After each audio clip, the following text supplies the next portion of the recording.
Bismillahirrahmanirrahim. Assalamu alaikum. Welcome back to Women's View on Ahlulbayt TV, a show discussing Islam through the voice of women. Now, before the break, we were discussing Smart Talk, the new women's show on Ahlulbayt TV, and we were joined here in the studio with the Smart Talk presenters. But just before we go into our show, I'd just like to say that I have received a poem from a sister.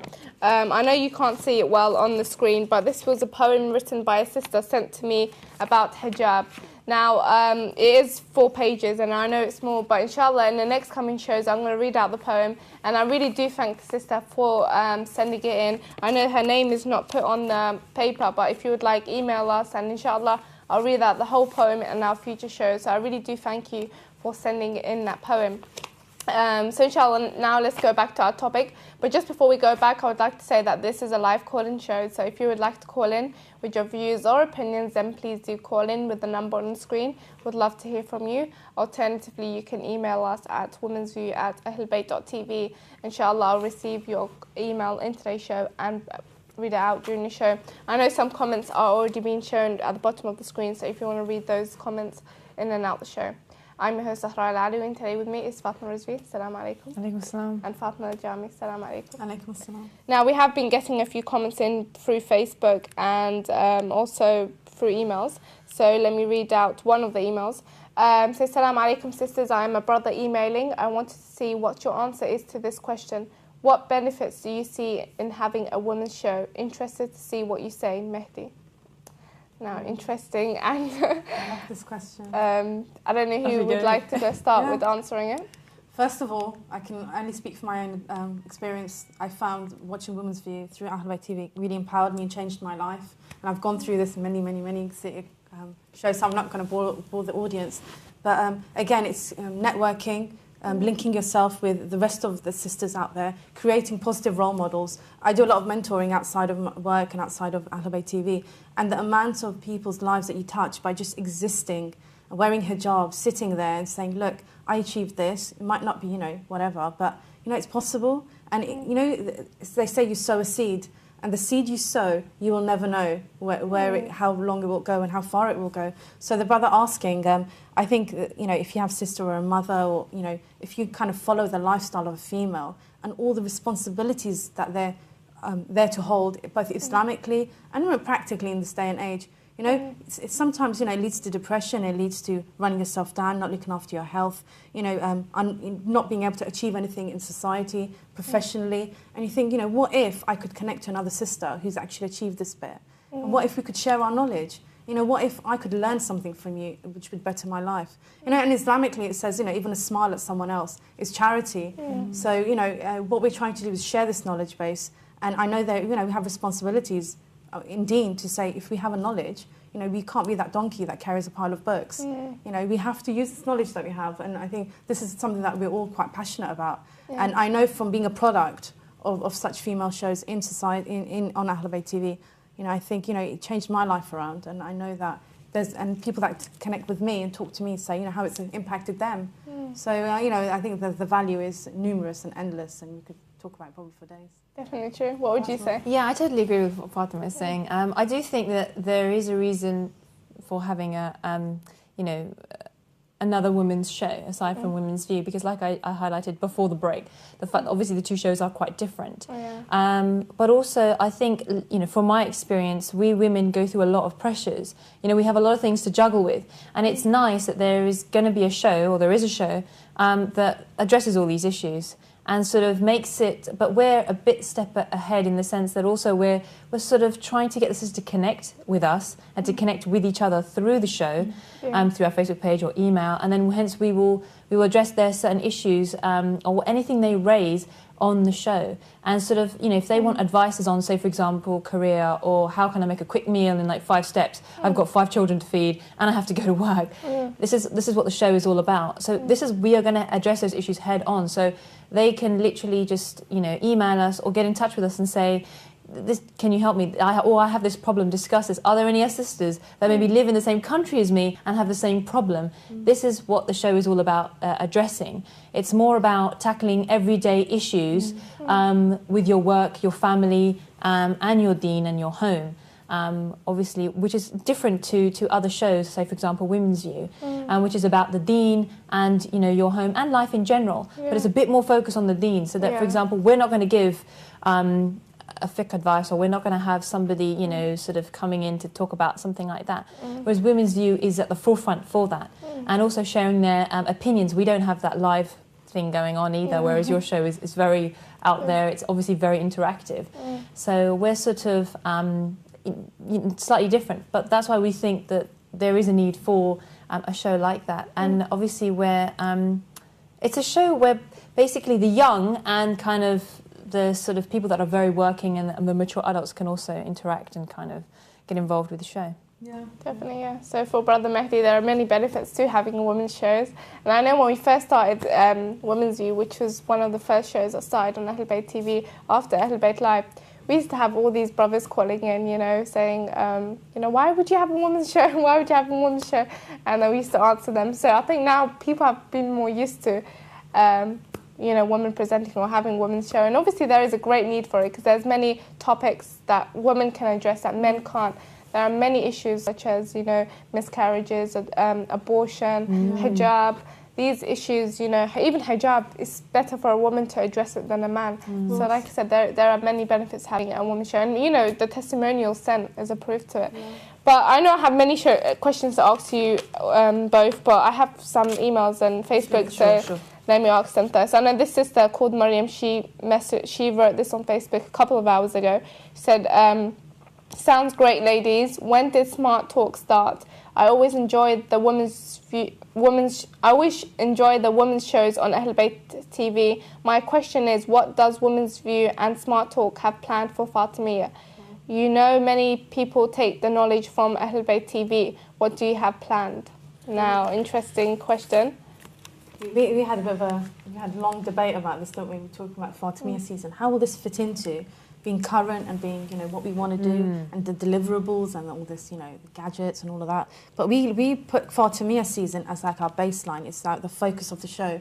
And everything, all the topics, all the features that we had stemmed into the Fatemeya. So, you know, with the health and happenings, you know, so it was nurture and nature. We were, Fatima looked after, you know, that side of it, and you know, you had someone recreating halwa in the kitchen in fast steps. So that was it. So, and the other thing is, you know, with our must reads and our literature that we're reviewing, we picked up the Q Fatima range and other books that Fatima's reading as well. So we're looking at Islamic literature, you know, based on Our Lady. And so everything kind of comes into the main topic of these shows, which was Our Lady. And of course, we start every show with a hadith. We start every show discussing Our Lady and the legacy she left behind. The point of the show is that also, you know, whilst, you know, we're showing that whilst you are maybe a very busy lady sort of working, looking after family, home, etc., that we can incorporate deen into it. And so this is why we have, for this show, aptly, we do talk about, you know, Our Great Lady, but also we do talk about what's happening right now, current issues. So, for example, stories that are happening, what's happening in the news, Bahrain, you know, anything that we need to, that we think is important to highlight to our sisters. So we're basically, it's basically giving them an overall overview of everything right now. So that's how we're handling it. But the only thing I'd like to add, and I always make a point of saying, is that, you know, we are very fortunate, a lot of us born in Islamic families, and a lot of the people who do kind of ring in and call in are the people who are comfortable with their deen, comfortable with, you know, the concept of Islam, Our Lady, and who she stood for. But we have a lot of silent observers, and I always say, don't ever ignore them. We have people silently who don't want to watch Ahlulbayt TV. They have, you know, maybe the guilt, or they don't adhere to their hijab, or they don't understand the concept of the Fatemeya season. But they won't never interact with you. You'll never hear from them. But rest assured, they're watching. So it's again raising the appeal to them as well, and bringing them on board and saying, look, hang on a minute, this is great. You know, this lady was amazing. She was simple and modest, but she was, you know, she helped she was a social worker. You know, she helped the community. She was a great mother, a great husband, and a great wife. So what we're saying is, look at this role model that we have. So again, you know, to all the people with all the questions, I think we should never take for granted the fact that we have these people as well, who will, you know, through this television, through this show, they can only watch and learn about such important people and personalities. That's true. I mean, like Zahra, she's a perfect example in terms of what a woman can achieve. So I think with these shows, inshallah, especially how you lot described it, inshallah, we can try to work towards achieving that great status.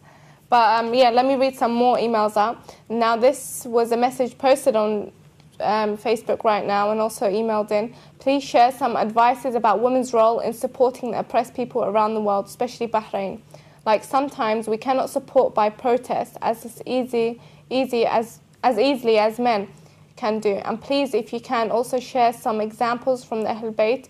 Jazakallah for your efforts. I am watching for the first time this channel live. So happy for that. Zahra Kazemi from Pakistan. MashaAllah. So, yeah, mashallah. Sister. Welcome to the show. Yeah, on the Facebook page. Yeah, she's on Facebook as well, because I know she posted, I got the Facebook message of her posting it on Facebook. Brilliant. But that's great. They can watch it live from Pakistan. Wow, alhamdulillah, yeah. Definitely true. But the role of women, I mean, especially in the Middle East, it's harder for women to go to protest, I assume. And it's also seen as, dangerous. A lot of husbands and, men in the family don't like their women going off in a procession because obviously we don't know what security is like in those eastern countries. So it's exactly the same here. A lot of that's why a lot of women sometimes don't turn up to protests, because the men in their family might sort of say, well, we fear for your safety. Yeah. I would advise, personally from my experience, is that there is a lot that they can do. Yeah. One of the biggest things that they can do is read articles, find news about it, and then flag it up. So, like, use social networking sites like Twitter and Facebook, and put them there, and then discuss that article and say, look, this is what's going on in Bahrain. Yeah. Or why isn't anybody reporting it? And then also your friends will read it. Even the people that are not interested, your non-Muslim friends who don't know anything about it, and they live a very different, perhaps, lifestyle to you, they're forced to read it, especially if you're posting every day. You're almost bombarding their news feed, and they have to take notice of it. They have to read it and say, oh, what is going on? And even if they keep ignoring it, the point is they'll still see your comments about it, sort of saying, why isn't mainstream media reporting it? Why? What's really going on? Who's been arrested? How many have been killed? Why have all these people, seeing images that you're putting in your, you're posting on your wall, etc. So they can see this. So that is one of the things that you can do. You must make awareness within your friends. And then also, exactly same with Twitter, you can retweet things, you can follow lots of people. So you're forcing people, even if they don't want to, or they have to basically unfriend you if they don't want to get the information, which is very unlikely. Yeah. So the point is you're sending information this way. But also I think you can make a change. So you can, if, for example, you see injustice, for example, something's not being reported, or something's being biasly reported, or it's being wrongfully reported, you can ring up that media organisation. And even if they say to you, sorry, this isn't the right number, of course they're going to say that to you because they don't want to hear your feedback. The point is you still voice your opinion. You still go ahead and do that. And you can find their numbers. The internet, you can get everything off there. It's open knowledge. It's public open knowledge. You can even sometimes go to a company switchboard and say, I want the number of this, or if I want to make a complaint or I want to raise a concern, who do I go to? And they'll put you through to the right person.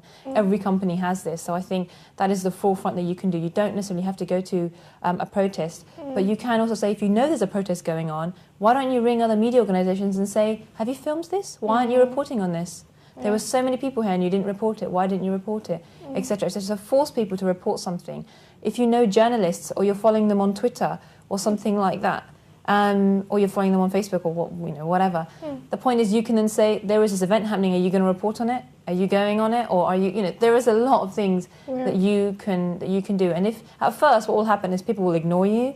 Or they'll say, no, we don't want to get involved in politics, or we don't want to, this show isn't theirs, or etc. etc. The point is just keep doing it. Definitely true. Do you have anything to add on? You said it so beautifully. I think you're probably the best person to speak to here, because I know you've been dedicating these shows to what's happened in Bahrain. Yeah, we've had a couple of shows. I know the sister has watched some of our previous shows, but like you said, I mean, we could do the media aspect. I mean, like she said, examples of the Ahlulbayt. We see in the Battle of Karbala, Imam al-Hussein and the men done the physical, and then it was up to Sayyidah Zainab to spread what had happened in Karbala. If it wasn't for Sayyidah Zainab, we probably won't know what happened. So in terms of Bahrain, I mean, in other countries in oppression, I know in Pakistan also there's been killings of many Shias, and many countries as well. You know, I can name all of them, but you know, I'm scared to miss one country out. But I mean, it's our role to kind of spread it by spoken words or by the media. And even Fatima Zahra alayhi salam, when the oppression fell on Imam Ali, she went and spoke up. And even when the oppression fell on her and they took the land of Fadak away from her, she went to the masjid and she gave a speech out. So we have numerous hadiths about them speaking up against the oppression. So I think, like you said, it's our role. I mean, if anyone's seen my Facebook and Twitter page, I'm kind of posting comments every day. So I think that's what we should do. That's the least we could do, you know, for our brothers and sisters. And we have hadiths that if we don't stand up against oppression, we'll be asked on the Day of Judgment, you saw your brothers and sisters being oppressed and being killed, and while they were crying out for help and you done nothing to help them. So Allah says that whoever abandons an oppressed person, Allah abandons him in the Day of Judgment here. So the responsibility is huge, and not just for Bahrain, but all the oppressed countries as well. So and we also have that responsibility. And another thing I wanted to add also is that you can also write to your local MP, your government, and sort of say, why aren't you doing anything? So, for example, you know, if you know your country has sent troops to go and help the oppression in Bahrain, then you can always write to your, or sold weapons or whatever, you can always write to your local MP or your government and say, you know, why is this? You know what's going on, or you're not reporting what's going on, but it's happening. That's true. And also, you know, a great thing about Twitter is that you can easily just tweet, you know, a prime minister or a president of a country. You could just keep bombarding them with tweets because they will get it. Somebody in their office is going to get it, going to read it, and somebody else will also read it because obviously other people are going to be tweeting, etc., etc. So actually there is a lot that we can do. We just need to understand the whole internet and the social networking sites and its power, and then we need to be able to, you know, sort of use that power to our leverage. But we can do a lot. Definitely true. I hope that answers Sister's question. And like I said, this is a duty upon us. I've said this in previous shows as well, but this is something we'll be accountable for Day of Judgment. So thanks for everybody that's been active and has really worked towards the cause and has been a voice for the oppressed. So thank you very much. And thanks for Sister for emailing as well. We have more emails coming through, so let me read some of those out. Sorry. So, Assalamu alaikum, sisters. Remind us what time Smart Talk is again. What's the difference between Smart Talk and Women's View? Are they both women's shows? I think I need to catch an episode of Smart Talk. So I know you've said already the differences between Smart Talk and Women's View, but what's the timings of Smart Talk? When can the audience catch it? And some, you know, they are both women's shows, but the differences. Smart Talk broadcasts on Mondays at 7 p.m. It repeats on Tuesdays at 11 a.m.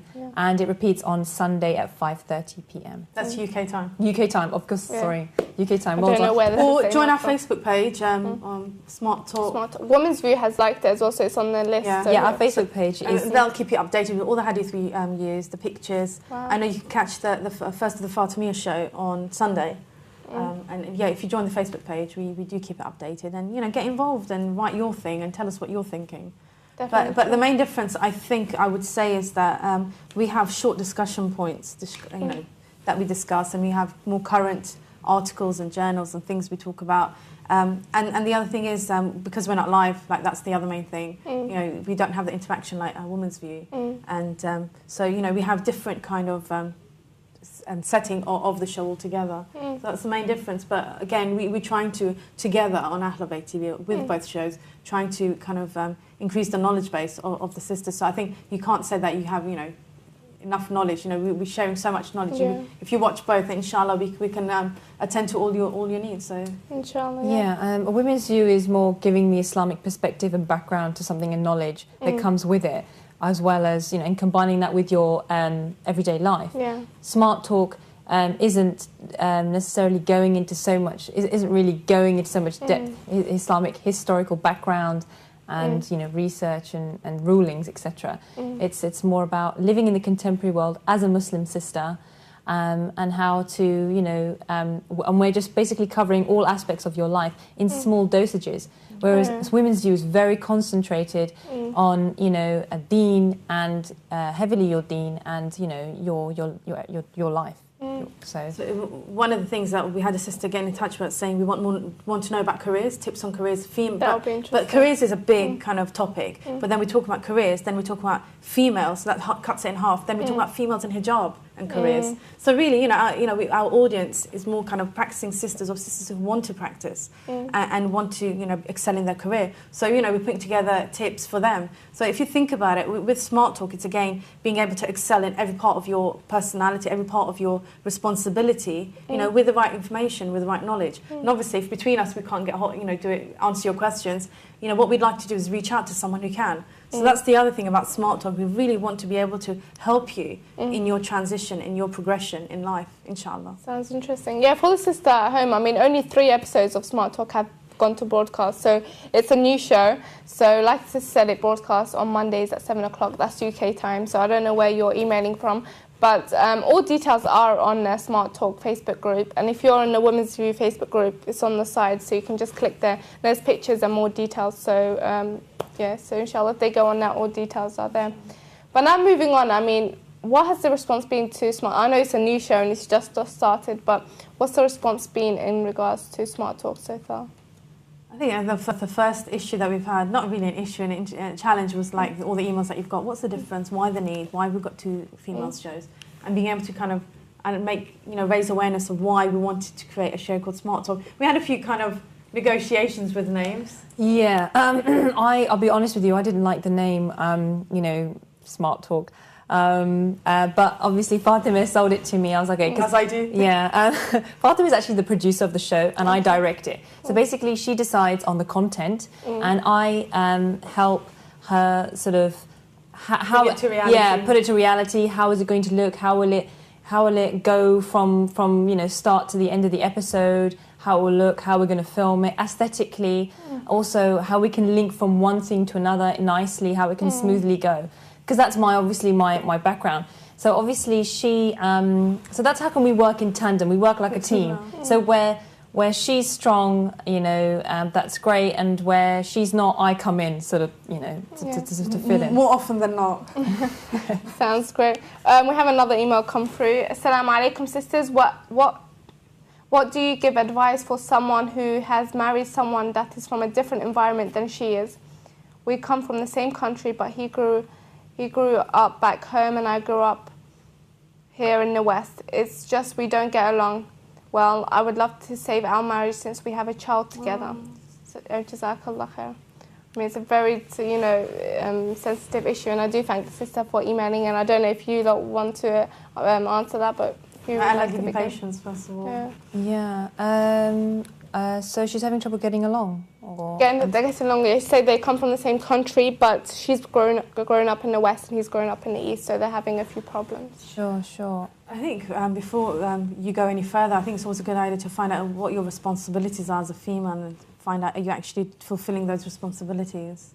And I always think your rights as a female, your rights as a wife, his rights as a husband, and being able to respect those two and understanding. It's like any contract they go into. Am I fulfilling my part of the deal?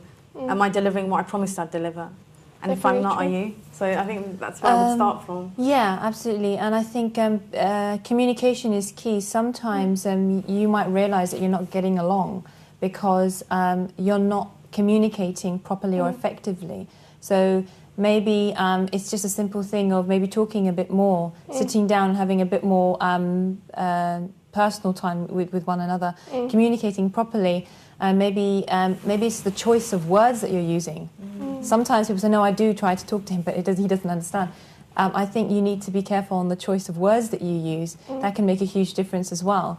Definitely. So that's, that's, right now, that's all I can, we can say. It's definitely true. I mean, like for the sister, I would say that, since doing Women's View, we've had so many people emailing in about marital problems, but I would like to say that, everyone goes through problems, even sometimes that when you come from you've been raised up in the same place, in the same city, in the same country, or even the same streets, we still have problems within the marriage, and that happens in every marriage. There's no marriage that can come here and say, we've never argued.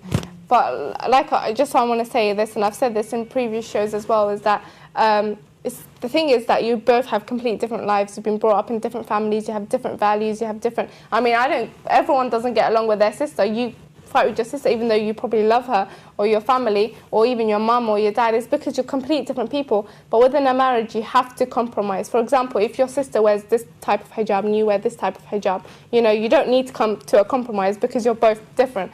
But like in a marriage, if a wife doesn't wear good hijab and the husband wants her to wear good hijab, you have to come to a compromise, and that's when the problems happen. But for the sister, I mean, through being married a couple of years now, I would just say, you know, try to work on every issue, and sometimes you have to compromise yourself to come to an agreement. There's so many, we've had previous shows on marriage as well, and I know we're approaching the end of the show, but that's the basic advice I would give now, and there's more tips as well of how to sustain a marriage. But don't ever think of divorce, like divorce shouldn't be on the dictionary, so that any marriage can be saved. So inshallah, that would be the advice I would give.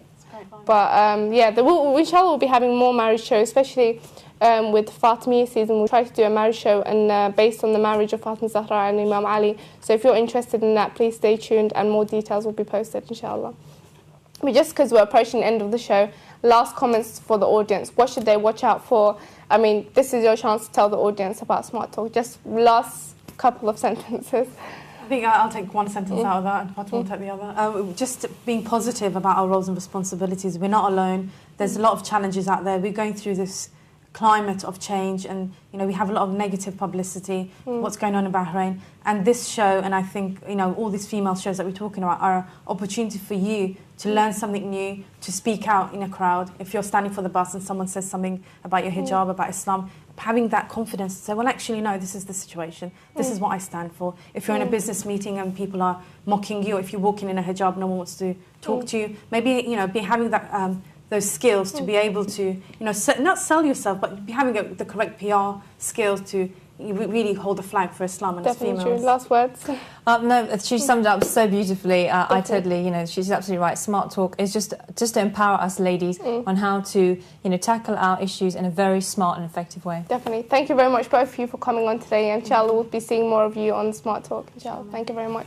For the audience at home, I'm sorry, that's all we have time for. I know time has run out, but inshallah, do stay tuned on Women's View. Inshallah, we'll be having more of Fatemeh and also Smart Talk, which broadcasts on Monday at 7 o'clock. More details on Facebook. So stay tuned, and more advertisements regarding our Fatemeh shows will be coming up. Wassalamu alaikum wa rahmatullahi wa barakatuh.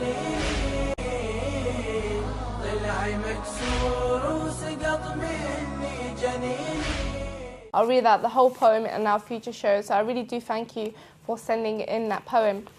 So inshallah, now let's go back to our topic. But just before we go back, I would like to say that this is a live call-in show. So if you would like to call in with your views or opinions, then please do call in with the number on the screen. We'd love to hear from you. Alternatively, you can email us at womensview@ahlulbayt.tv. Inshallah, I'll receive your email in today's show and read it out during the show. I know some comments are already being shown at the bottom of the screen, so if you want to read those comments in and out the show. I'm your host, Zahra Al Alawi, and today with me is Fatima Rizvi. Assalamu alaikum. Alaikum assalam. And Fatima Jami. Assalamu alaikum. Alaikum assalam. Now, we have been getting a few comments in through Facebook and also through emails. So let me read out one of the emails. So, Assalamu alaikum, sisters. Indeed, to say if we have a knowledge, you know, we can't be that donkey that carries a pile of books. You know, we have to use this knowledge that we have, and I think this is something that we're all quite passionate about. Yeah. And I know from being a product of such female shows in society, on Ahlulbayt TV, you know, I think, you know, it changed my life around, and I know that and people that connect with me and talk to me say, you know, how it's impacted them. So, you know, I think that the value is numerous and endless, and you could talk about it probably for days. Definitely true. What would you say? Yeah, I totally agree with what Fatima is saying. I do think that there is a reason for having a, you know, another women's show aside from Women's View, because like I highlighted before the break, the fact that obviously the two shows are quite different. But also I think, you know, from my experience, we women go through a lot of pressures. You know, we have a lot of things to juggle with. My brother emailing, I wanted to see what your answer is to this question. What benefits do you see in having a women's show? Interested to see what you say, Mehdi. Now, interesting, and I love this question. I don't know who would like to go start with answering it. First of all, I can only speak from my own experience. I found watching Women's View through Ahlulbayt TV really empowered me and changed my life. And I've gone through this many shows, so I'm not going to bore the audience.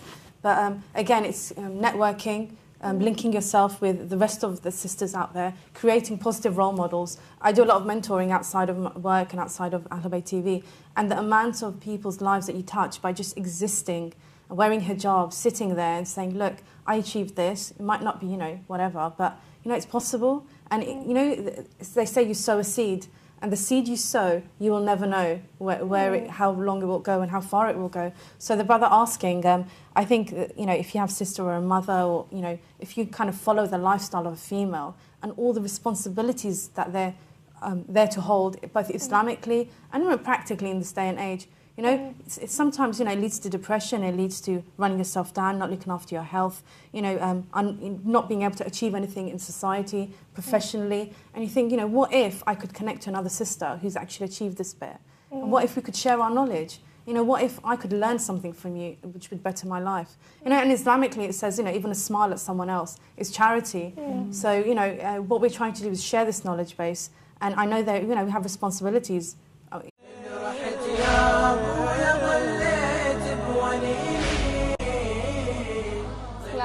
Assalamu alaikum. Welcome back to Women's View on Ahlulbayt TV, a show discussing Islam through the voice of women. Now, before the break, we were discussing Smart Talk, the new women's show on Ahlulbayt TV, and we were joined here in the studio with the Smart Talk presenters. But just before we go into our show, I'd just like to say that I have received a poem from a sister. I know you can't see it well on the screen, but this was a poem written by a sister sent to me about hijab. Now, it is 4 pages, and I know it's small, but inshallah, in the next coming shows, I'm going to read out the poem. And I really do thank the sister for sending it in. I know her name is not put on the paper, but if you would like, email us, and inshallah,